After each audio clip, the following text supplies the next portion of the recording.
You will never outsmart, outperform, or even outwork a bad nutrition. This is why we're talking about 7 rules for your nutrition that will set you up for success.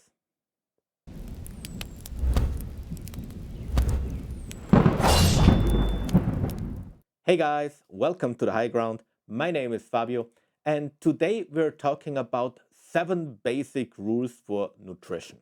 A little while ago, I made a video in which I explained why I have quit the mountain guide course. You will find the link below. No, a link in the description below. And in this video, I told you that I will give you more information about how I train and how I really get mountain fit. And yeah, this video is part of it because nutrition is the base of anything that you do in training. Maybe to set this in advance, I'm not a nutritionist, I'm not a dietitian or something like that. I worked with professional dietitians, I worked with professional coaches. I have huge amounts of literature on that subject, and I tried to distill it down to 7 basic rules that you can adhere to have a real solid base where you can build your success with training on. Before we get into the nitty-gritty of these rules, you will see that these are very basic common sense rules that are purely based on a scientific approach. I don't believe in hacks, I don't believe in shortcuts. There is no such thing as free lunch. You will always have to work for it. And if you want to have success with your training, then you will have to work for it as well in the area of nutrition. Okay, let's go. The first rule that I really want to emphasize is that you need to know for which objective you are currently eating. Do you want to gain body mass, aka muscles? Do you want to lose body mass, aka fat? Or do you want to maintain your current body mass but fuel your training? For example, endurance. These are very different and distinct situations. Yes, you can build muscle and at the same time lose fat, but generally it's really hard to do. So this is not an easy feat and requires a much more dialed in approach as if you are going with what nature gives you in hand and have a phase where you build your muscle and strength, then have a phase where you might get a little bit leaner, have endurance phases, have maintenance phases, etc. So know what you're doing. There is no one approach fits all, but you really have to think about, hey, what is the phase of training I'm currently in, especially if you're in a periodization throughout the year.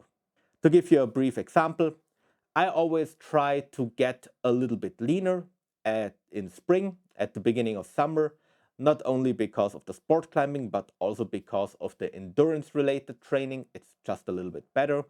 And typically, I really gain some weight, also fat, naturally, when I do more strength training to really have strong legs for winter, for skiing. And yeah, that's just the way it goes. So there is always a little bit of fluctuation, and I try to really be on point with what I am trying to do with my nutrition. So, yes, eat for an objective. The second rule is eat smaller meals throughout the day. I myself, I'm currently eating between 4 and 5 meals per day. And if you eat a smaller meal, you will have a lower insulin response to that. That again helps with not storing too much fat. And you give your body the signal that food is plentiful, so that you're not in a you only eat once a day situation, but you really have the possibility to eat whenever you want.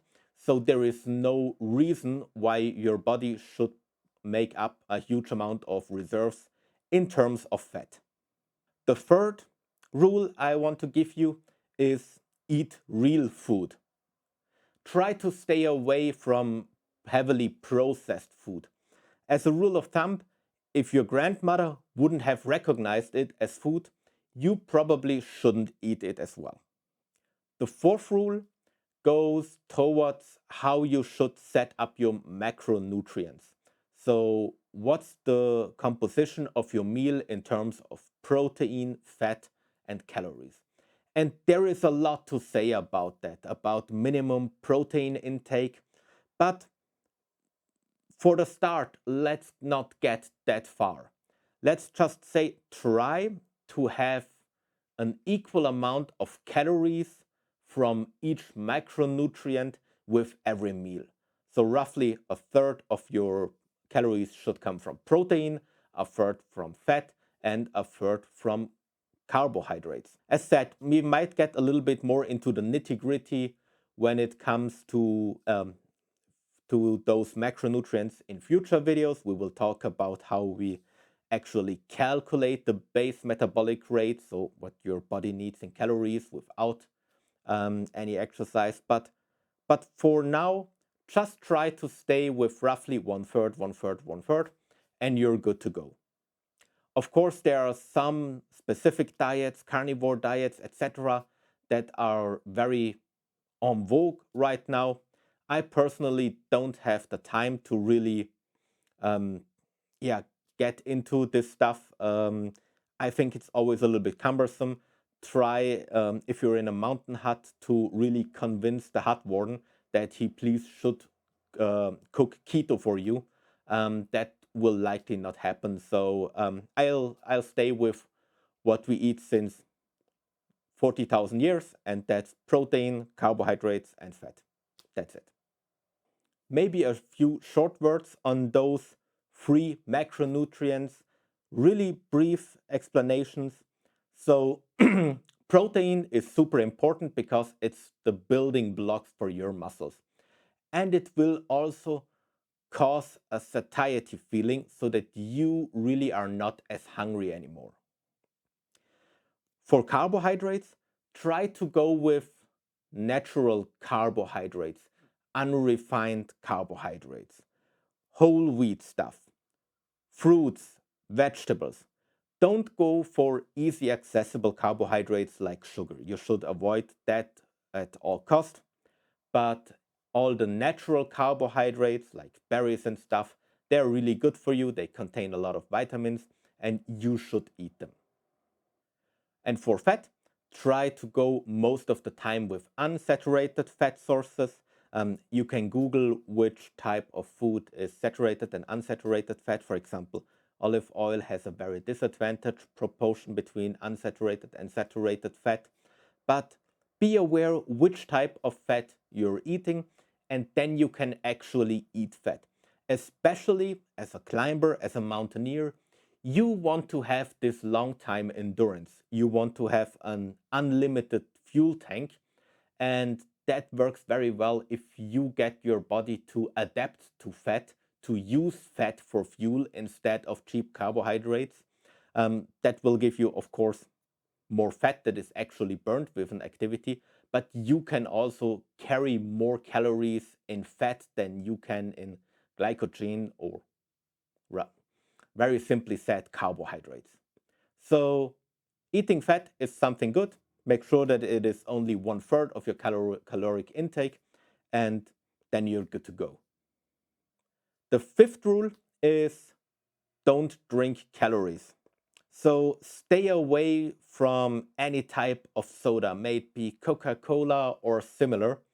Um, if you drink your calories, you will not get as much a satiety feeling as if you really have actual food. Now, there is a small disclaimer. I also work with shakes, but they always go together with a banana or something like that. Um, with the more smaller meals, it's just more convenient if you can really, for one meal, just say, yeah, I'll take a shake and I'm good. But generally, try to not drink your calories. Try to really eat proper food. The sixth rule is only look at supplements and your micronutrients when you really have your macro dialed in. So if you still eat 80% carbs because you eat a lot of sugar, then don't worry about taking additional supplements. Of course, it might help you, but it will be much more beneficial when you get the handle on the macronutrients, protein, fat, carbohydrates, before you really dive into the micro stuff. If you want to take something, that's of course up to you. I take omega-3 supplement. I'll take a vitamin D and vitamin C supplement, and I'll take zinc. That's what I take, but as said, it's up to you. But important, macronutrients are much more important than really the micro stuff. The seventh rule is alcohol.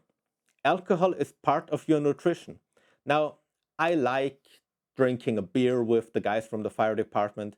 I also like drinking 5 beers with the guys from the fire department, or if we're on a party or something like that, because social life is part of life. But keep in mind that alcohol is carbohydrates, it has a caloric value, and you should account for it in your daily diet. So if you are going out to drink in the evening, be aware that it will diminish the gains that you get from strength training, and also be aware that you're actually humping calories that you have to somewhere else spare.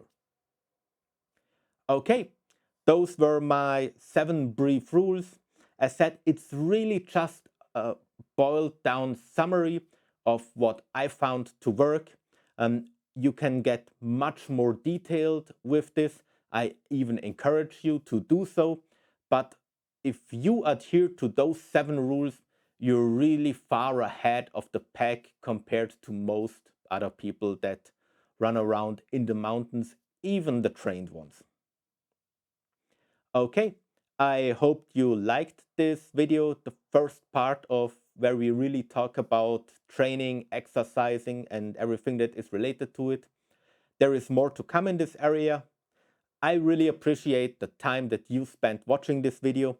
If you have any question, or if you have any different approach because you're a professional dietitian, then please post it in the comments. I'm super willing to learn.